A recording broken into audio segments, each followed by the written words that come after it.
Kwa majina naitwa Miraji Ngapolila. Mimi ni mkazi wa kijiji cha Majiji, kata ya Sofi, wilaya ya Malinyi. Lakini ni katibu wa msikiti mkongwe uliopo katika kijiji cha Majiji. Katika kijiji chetu hapa cha Majiji tuna mkasa mkubwa sana ambao umetupata sisi Waislamu. Umebomolewa msikiti wetu. Historia fupi ni kwamba huu msikiti umeanzishwa mwaka 1935. Tangu kipindi hicho kulikuwa hakuna mgogoro wa aina yote, na ile eneo tulipewa na Muislamu wazetu kama katoa kama wafu. Tuko tunaendelea na kuswali bila shaka ya aina yote. Ilipofika 2005 ndipo mgogoro ukaanza. Mgogoro ulianza kwamba kutokana na shehe aliyokuwepo wakati huo, anaitwa kwa jina maarufu anaitwa Mgombeki. Yeye mtoto wake aliritadi akaenda Ukristo, na yeye siku ya ndoa huyo mzee akaenda, huyo shehe wetu akaenda huko kanisani kwa ajili ya kufanya ibada za hiyo ndoa. Sasa kwa mujibu wa kanuni yetu ya Kiislamu tukaona kwamba kitendo anachokifanya kipo nje na utaratibu. Basi akaagizwa shehe wa mkoa wa Morogoro kuja kutatua tatizo hilo. Shehe wa mkoa wa Morogoro alimsimamisha mpaka pale taratibu zingine zitakapofanyika. Hapo ndipo mgogoro ukaanza. Yule shehe na yule shehe ambaye alitupa hilo eneo kuna vinasaba, lakini sio ndugu wa damu, isipokuwa kuna vinasaba ya kuonyesha kama yeye ni sehemu ya ndugu. Akaahidi kwamba kwa sababu yeye amesimamisha uongozi, basi ni lazima atafanya kila jitihada Waislamu hapo wataondoka. Basi baada hapo kesi zikaendelea, walitufungulia kesi kwa maana kudai ile eneo ni eneo lao. Kesi kwa mara ya kwanza tukashinda. Kwa mara ya pili tena wao waliomba tena kufungua kesi nje ya muda kutokana na sijui walisema wanakuwa na matatizo na nini.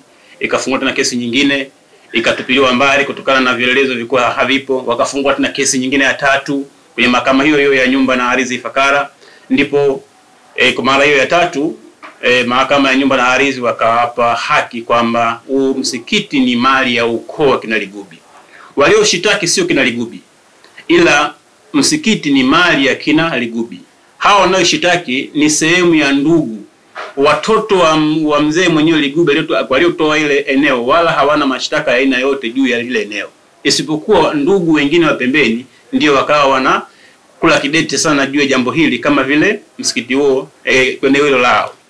Basi baada ya hapo ilivyohukumiwa kwamba huo msikiti ni mali ya ukoo, kwa sababu ndani ya ule msikiti 70% ni ndugu katika ukoo wa ule kina Ligubi, Waislamu tukaona kwamba hakuna sababu kwamba kama wazetu hawa pia wapo ndani ya ukoo, basi Waislamu wote, sababu msikiti ni wa Waislamu, na kwa sababu ni wa ukoo, basi hakuna shida ya aina yoyote.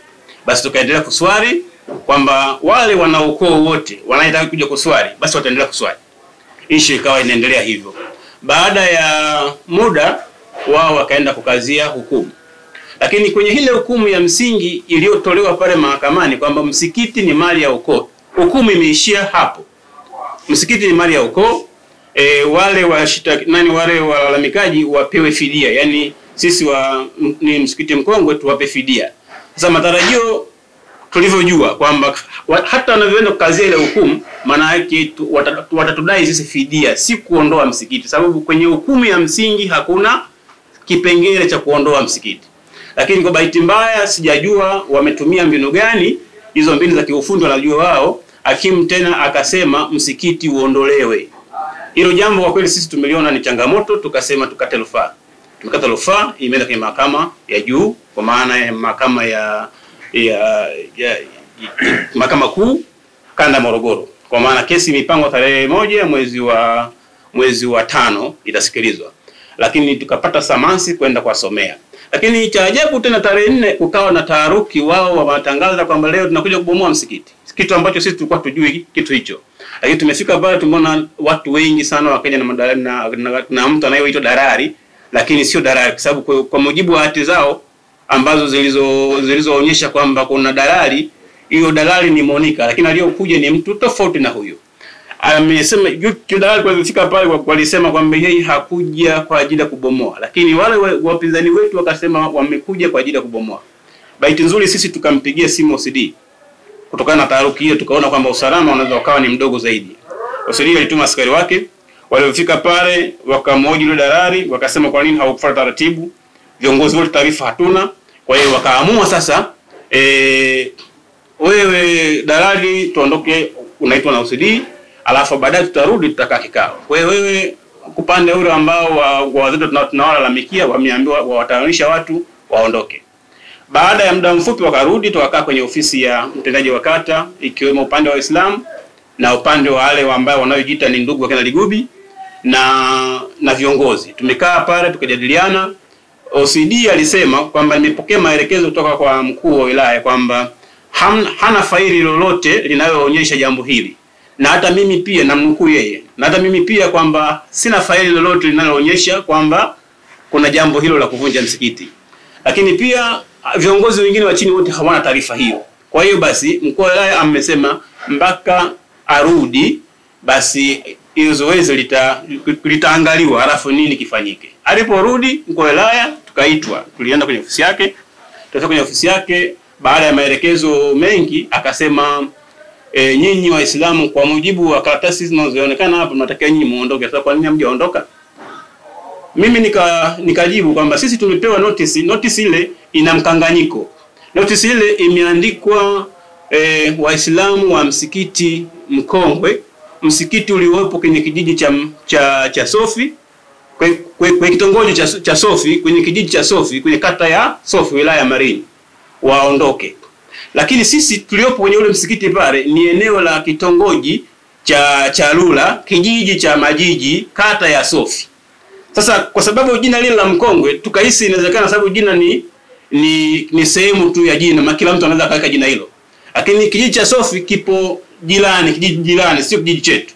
Kwa hiyo sisi kama Waislamu tukajua kabisa kwamba ile notice iliyoletwa ipo kwenye kijiji kile jirani, sio kijiji chetu. Lakini pili, jambo la msingi tumeshakata rufaa. Unapokatia rufaa kwamba haukulizika na mahakama ile iliyotoa hukumu, kwa maana ipo mahakama ya juu, tunaiachia mahakama ya juu iseme kama ndio au hapana. Sasa hili zoezi la sisi kuondoka wakati huu, hata kama hii hati ingekuwa ni yetu sisi tayari tulishaipinga.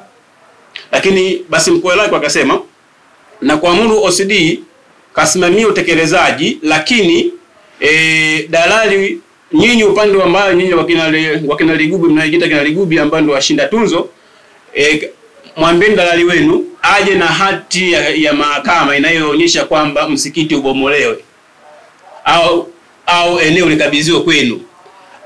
OCD simamia. OCD walisimama na kukiri maelekezo. Sasa tunasubiria taarifa hiyo sasa kwamba waje kama serikali na kibali au na udalali kuonyesha kwamba sasa Waislamu hebu muondoke kama taratibu zinavyotaka. Ghafla tarehe 23 ya mwezi huu wa 3 mwaka 2025 huu kuamkia tarehe 24 saa 4:30 kuendelea huko ya usiku, tukaona kwamba tayari kuna taharuki, watu wamevamia msikiti wakaanza kubomoa. Kwa bahati mbaya tu sisi tulisha swali pale tarawih tukawa tumeshaondoka. Mmoja wetu alikuwa anaendelea na swala zile za usiku kwa sababu za amali mbalimbali, lakini walivyoona ile kishindo kikubwa inabidi yule jamaa hatoke mule ndani, yule muumini mwenzetu akatoka mule ndani kutaka kutoka nje kuna nini, wakaanza kumvamia na kumpiga kitu ambacho chenye ncha kali, wakampasua kwenye mkono wa kulia na hapa wakamchanja hapa. Sasa sijajua kwa wametumia chombo gani. Basi Waislamu kipindi anapiga kelele, Waislamu wengine wakawa wanakimbilia, ndipo wale waharifu wakaona kwamba kumbe kuna watu wengine wapo, wakamwachia. Lakini baada ya taharuki ile tulimpigia OCD simu. Mimi mwenyewe nilimpigia OCD simu, nikamwelekeza huko kuna taharuki ya 1 2 3. Akasema Waislamu pale walishaambiwa waondoke, siko nini wanaendelea kungangania. Nikamwambia mheshimiwa, taratibu zikoje? Kama nyinyi jeshi la polisi kazi yenu ni kuja kulinda usalama wa watu, kama watu wanangangania nyinyi tunatakiwa mje msimamie kama alivyoelekeza mkuu wa wilaya. Kama kuna kibali chochote basi mnatakiwa nyinyi mje msimamie. Sasa watu wao wamevamia usiku, je, kuna taratibu gani kweli kuvunja msikiti au kuvunja jambo fulani? Wahalifu wanakuja usiku wanavamia na wanaumiza watu, kweli huo ndio taratibu? Akasema basi bana, ngoja basi tutaangalia, tutakuja. Kwa kweli majira ya saa 5 mimi nikatoka sasa pale nyumbani, nikaja pale maeneo sasa ya tukio kuangalia pale, nikawasii pale wazangu, kuna watu walikuwa wanakuja pale pengine waende pale kuokole msikiti, nikamwambia hapana. Inawezekana haya ni maelekezo ya viongozi, hatuwezi kujua. Kwa sababu wao wanapata kiburi hiki kutoka wapi? Basi naomba tu Waislamu wazangu tutulie, tulinde amani yetu kama nchi yetu inavyotaka, tufuate taratibu za kisheria. Baada kama masaa kadhaa, saa 8 au saa 8:30 kitu kama hiki, tukio limeshamalizika, polisi ndio wanakuja. Walifika pale, sisi tumekaa pembeni, tunaendelea kusikitika tu. Walifika polisi na OCD pale, na mimi nikasogea wa kwanza, nikasogea pale. Mheshimiwa OCD, nimekupigia simu muda mwingi, lakini ndo hali ipo hivi sasa. Je, inakuwaje hali kama hii na vitu vimeharibiwa? Kuna masafu imechomwa moto, kuna mikeka imechomwa moto, nyumba imevunjwa hivi, bati zilizokuwa ndani tulizoweka zile mpya zimebebwa. Je, huo ndio utaratibu wa kisheria? Sasa kama wenyewe wameshavunja, basi ninyi sasa cha kufanya hapo, ondoeni tu mabati mengine, basi ndio liishe. Mtendaji, naona kazi tumemaliza. Mimi nikamuuliza OCD, ina maana kumbe wewe ndio uliotoa baraka ya hao watu kuja kuvamia huo usiku? Akasema sio mimi. Kwa kweli binafsi yangu iliniuma sana, naonekana kwamba inawezekana, sina hakika, inawezekana kuna baraka kweli. Lakini la mwisho jambo ambalo limenisikitisha sana na Waislamu wote limetusikitisha sana, kwamba mamlaka haikuchukua hatua yoyote. Kwa hiyo hata sisi hapa tulivyo sasa hivi, amani ni ndogo sana. Inawezekana hao kwa upande wa pili wanaweza wakaja kutuvamia wakati wowote, alafu wasichukuliwe hatua yoyote. Sasa hilo ni changamoto. Tunamwomba tu mheshimiwa wetu mkuu wa wilaya Malinyi, najua yeye pia ni mwanasheria, alione ile jambo na atulinde kwa ile jambo kama hili, kwa sababu sasa hivi amani yetu au tuseme amani yetu ipo chini yake. Maana kama mtu amepigwa, amejeruhiwa, alafu hakuna hatua ya kisheria inayochukuliwa, msikiti unabomolewa kwa nguvu na polisi wamekuja kushuhudia kweli na wanajua kwamba wakina nani wamebomoa bila kufuata taratibu, alafu hawachukuliwi hatua, tafasiri yake ni nini? Amani hamna. Lakini sisi tunaendelea kuvumilia. Kwa hiyo usalama wa sisi upo chini ya mkuu wa wilaya kwa sasa. Maana muda wote, saa yote, kwa maoni yangu, kwa sababu tayari wanaanza kuongea kwamba hao vimbelembele hao tunatakiwa tuwakomeshe hao, tuwaumize hao. Sasa kama wenzetu kaumia tayari, mimi na wengine. Kwa hiyo amani ya sisi kwa sasa ipo chini ya mkuu wa wilaya. Tunamwomba mkuu wetu wa wilaya, na najua yeye ni mzoefu mzuri sana, aendelee kutulinda, lakini pia haki itendeke. Kwa majina naitwa Ustazi Saidi Kimbu, mimi ni mwalimu wa madrasa katika msikiti Mkongwe ambao una kazi nzito kwa hivi sasa. Na tumeona tutoe sauti pale ambapo sauti hazikuweza kufika, basi kwa kutumia vyombo vya habari tunatarajia kwamba sauti zetu zitafika katika sehemu ambazo ni husika, na hii ni changamoto ambayo inamgusa kila Mtanzania ambaye anapenda amani. Kwa kweli lile ambalo limetoka kuzungumzwa na ndugu yetu hapa ni jambo ambalo limetusikitisha Waislamu wa msikiti Mkongwe, hususani Waislamu wa kijiji cha Sofi Majiji na wilaya ya Malinyi kwa ujumla, kwamba tendo lililokuwa limefanywa na ndugu zetu wa Tanzania wenzetu ni jambo ambalo linakwenda kinyume kabisa na tafsiri ya amani ya nchi yetu ya Tanzania. Kwa sababu kila kiongozi anakuja anahubiri amani, na Watanzania wote tunahubiri amani.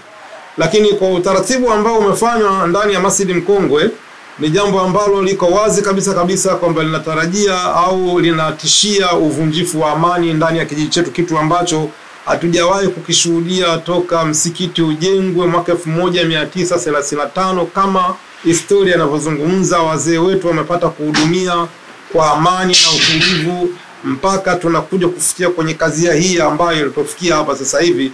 Ni jambo ambalo linasikitisha na linahitaji vyombo vya sheria, wakiwemo viongozi wetu, wachukue hatua za kisheria kuhakikisha kwamba haki inatendeka kwa taratibu za kisheria. Sisi kama Waislamu wa Masjid Mkongwe tunaipenda Tanzania yetu, tunaipenda amani tuliyokuwa nayo, na ni watiifu wakubwa kwa sheria ambazo tulikuwa nazo. Ndio maana toka kesi zinaanza mwaka 2005 hatujawahi kuchukua tendo lolote la uvunjifu wa amani, yani tukachukua sheria mkononi katika jambo hili. Siku tulikuwa tukiendelea kufuata sheria na kuwa na subira mpaka pale haki itakapokuwa imepatikana. Na hili si mara ya kwanza wa mabwana wanafanya. Kuna wakati tulitengeneza taratibu ya kuingiza maji msikitini kama ni sehemu ya huduma ya jamii. Sisi ni Waislamu, hatuwezi kufanya ibada bila maji. Tukaenda serikalini, katika serikali ya kijiji, tukapewa fomu, tukazijaza, tukafuata taratibu zote za kisheria. Na ile siku idara ya maji wanakuja wao wenyewe kuja kufanya ile kazi, walizuiwa na watu na wakawanyang'anya vifaa. Lakini walipoitwa katika ofisi ya kijiji kuulizwa, wakakataa, sema sisi hatujazuia kuingiza maji msikitini kwa sababu ile eneo halituhusu, si letu. Sasa kwa nini mbona wao wanalalamika? Na maafisa wa maji wanalalamika kwamba nyinyi wanyang'anya vifaa vyao, wanasema sisi tumewazuia watu wamekuja wamechimba kwenye eneo letu. Lakini afisa kijiji aliwakatalia kwamba ile eneo sio la mtu, ile ni hifadhi ya barabara, liko chini ya serikali. Lakini baada ya hapo zoezi la uingizaji maji msikitini liliendelea kwa tarehe zilizofuatia. Tulianza waumini wenyewe kufanya kazi ya kuchimba mtaro kwa ajili ya kuingiza maji kutokea sehemu ya msikiti kuja barabarani, lakini tulifika katikati ya barabara tukavamiwa, tukapigwa, tukapasuliwa na mmoja wetu akavunjwa mkono. Tulivyoenda kuipeleka kesi mahakamani, wale watuhumiwa wakaachiwa huru kwa maana kwamba hawana hatia. Tukakata rufaa sisi kwenye mahakama ya wilaya. Lakini hakimu wa wilaya alipoiangalia ile jalada akasema hii kesi mbona haijasikilizwa, imehukumiwa vipi? Irudisheni kwenye mahakama ya mwanzo. Lakini akambadilisha hakimu, ikapelekwa katika mahakama nyingine na wakaonekana kwamba wana hatia na wakaadhibiwa kwa kulipa fidia, yani kumlipa gharama za matibabu yule aliyevunjwa mkono, lakini pia wakapewa adhabu ya kifungo cha nje cha mwezi mmoja. Sasa hili tatizo linazidi kukua, manake sasa hivi umefika mahali wanataja baadhi ya watu kwa majina kwamba lazima waue. Na kwa kweli tukio lililotokea ni tukio ambalo limemsikitisha kila mmoja katika kijiji chetu. Tunachokiomba mkuu wa wilaya, tunafahamu kwamba wewe ni mwenyekiti wa ulinzi na usalama kwenye wilaya yetu, na tunajua kwamba uko makini na agizo lako tulilielewa kwamba lisifanyike jambo lolote mpaka dalali aje na oda kutoka mahakamani. Hili halijafanyika. Upande wa pili wakachukua sheria mkononi kuvamia msikiti usiku na wakaweza kuubomoa msikiti. Lakini kinachosikitisha ni kwamba maneno aliyozungumza OCD yameonyesha dalili za wazi kuunga mkono kutia baraka kwa kile kitendo ambacho kilichofanywa. Sisi tunaomba Waislamu wa Sofi Majiji, kijiji cha Majiji, tuna mashaka makubwa na usalama wetu kwa sababu tayari kuna vitisho vikubwa vimeshatolewa kwamba wanatengeneza program ya kuhakikisha kwamba watamtembelea mtu mmoja baada ya mwingine kwenye nyumba yake na kutengeneza kitendo cha mauaji kama wanavyosema wao wenyewe. Kwa tunaomba ulinzi kutoka kwako. Kwa majina naitwa Kaliasa Ibrahim Kaliasa, na pia ni mwenyekiti wa kijiji cha Majiji. Ninachokifahamu mimi juu ya hapa kijijini kwangu, tukio ambalo nilikuta siku ya tarehe 4, natoka nyumbani napewa taarifa kama pale msikitini hakuna amani, wamejaa watu wengi kijiji kizima. Na kweli nikapitia nikaona hali ile, itabidi niende ofisini nikamwambia mtendaji wangu wa kijiji aende pale ili akaone shida ni nini. Na kweli akafuata ile kauli yangu, akaenda na akaona kweli, akanirudishia majibu. Baada ya hapo nikaenda kwa mtendaji wa kata. Mtendaji wa kata naye akaona kweli tatizo lipo. Kilichofuata itabidi tupige simu kupitia mtendaji wa kata, ampigie simu mkuu wa kituo. Mkuu wa kituo ilibidi aje yeye na safu yake mpaka kijijini.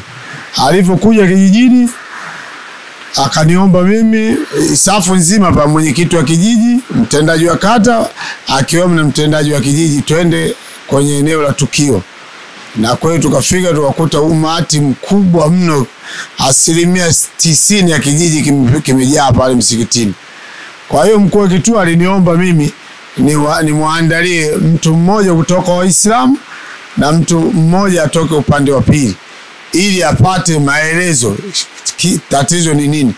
Na kweli upande wa kwanza wa upande wa pili alipatikana mtu mmoja anaitwa MP, na upande wa Waislamu bahati nzuri au mbaya ni wakati tunafika pale ilikuwa muda wa ibada, walikuwa msikitini, kwa hiyo sikuweza kuwataarifu lolote.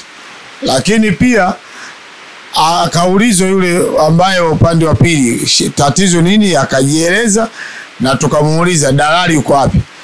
Mara dalali akatokea, itabidi mkuu wa kituo amuulize, wewe ndio dalali? Ndio. Wewe hapo umekuja kufanya nini? Akasema nimekuja hapa kukabidhi eneo.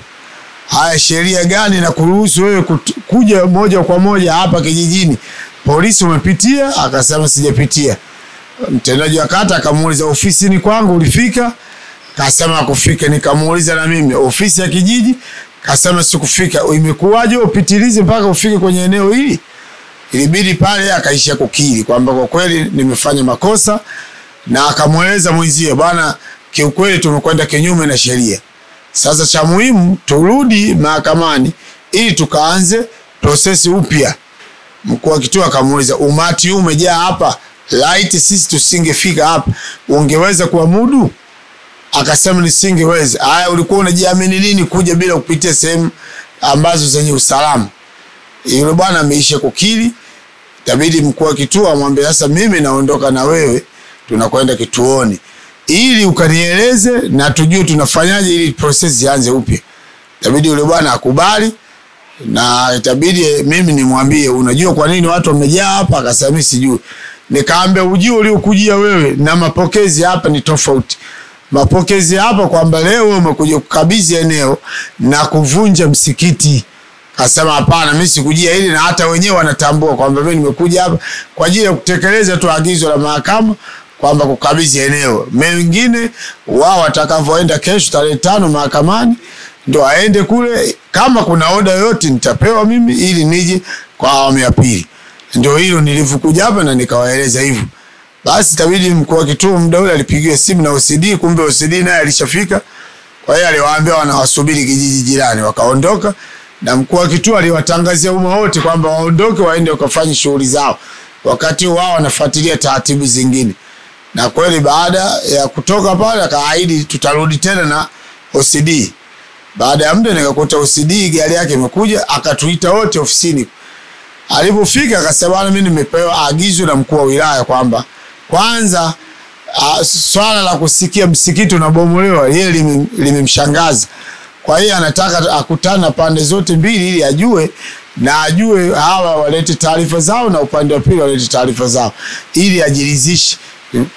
Baada ya hapo sheria ifuate mkondo wake, na ndio agizo aliloacha OCD. Tukatawanyika baada ya hapo, na wakaagizwa pande zote mbili. Sasa walichoongea kule basi kifahamu kwa sababu nilikuwa sihusiki. Lakini tarehe 23 usiku kama saa 5 kuna mtu kaja nyumbani, mimi ananigongea mlango, mwenyekiti samani njoo nje. Nikatoka, bwana pale msikitini leo watu watupiti. Saa hizi ninavyokuambia kuna kishindo kule, watu inahisi wanabomoa msikiti. Nikaambia haiwezekana kwa sababu agizo la OCD na mkuu wa wilaya kwamba mpaka wa dalali afate sheria, afate oda ile ailete ili watu wajiridhishe ndio hatua zifuate. Kwa nini leo watu watoke wafike mahala kuja kubomoa msikiti alafu usiku saa hizi saa 6 inakwenda?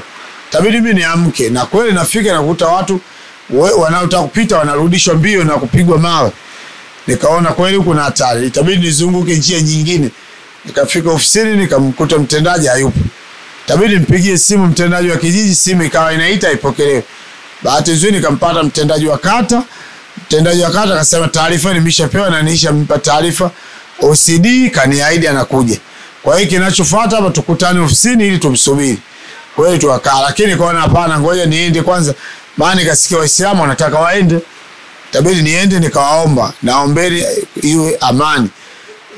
Hapa inatakiwa nyinyi muende mkalale kwa kuwa tayari hao wameshajipanga, msije tukatengeneza jambo lingine. Na kweli nashukuru Waislamu walinisikiliza na walitii kauli ile, wakaamua wote kwenda kulala. Baada ya hapo tukio limeendelea. OCD amekuja kutokea pale majira ya saa 8 inaenda saa 9. Wakati huo jamaa wameshamaliza shughuli yao na wamekwenda kulala. Lakini tulipofika hapo OCD aliishia kusema huu msikiti wenyewe mbona unaonekana wa muda, alafu mchwa wengi, sio nini. Nikaona na bwana Ngapulila ndo anabishana anaongea naye. kwamba mheshimiwa, hapa tutulijia hili wewe hapa agizo lilisema kwamba ije oda. Kwa nini watu wafanye hili jambo usiku na wamemjeruhi mtu yuko hapa? Mara akaitwa yule mtu, kaletwa kweli, tukamchunguza hapa na kidonda kikubwa, naona upanga alipigwa maeneo haya. Unaona? Kwa hiyo OCD aliishia tu kusema bwana, hapa cha kufanya mimi naomba Waislamu kwa kuwa hili agizo hao wameamua kutekeleza, basi nyinyi cha muhimu ondoeni tu vifaa vyenu ili vikae kwenye hali ya usalama na sisi tusifike tena kupitia hili jambo. Tabidi Waislamu wenyewe wakaitana, walikuwa kama 4 hivi. Wakaamua bwana, sisi hili jengo ni la Mwenyezi Mungu na sisi tulikuwa tunasimamia kwa ajili ya Mwenyezi Mungu. Kwa kuwa watu wameamua kuvunja, sisi tunasamehe vitu vilivyopo, kwa sababu tunachukua tunapeleka wapi, kwa sababu hili jengo la Mwenyezi Mungu tuache mwenyewe atajua atafanyaje. Itabidi OCD aulize, kwa hiyo mmesamehe? Tumesamehe. OCD akawatuuliza sisi, serikali mnaweza kuvihamisha hivi vitu? Kaambia sisi hatuwezi, kwa sababu sehemu ya kutupeleka hatuna, itabidi tuishie hivyo. OCD akaamua kumchukua yule mgonjwa na mtu mmoja kwenye Uislamu sijajua nani, wakabebana kwa ajili ya kumpeleka yule mgonjwa hospitali kwa ajili ya kuendelea na tiba. Kwa hiyo hilo mimi ndo ninalolijua, mengine zaidi hapo wenyewe wahusika pande zote mbili ndo wanajua zaidi. Asante.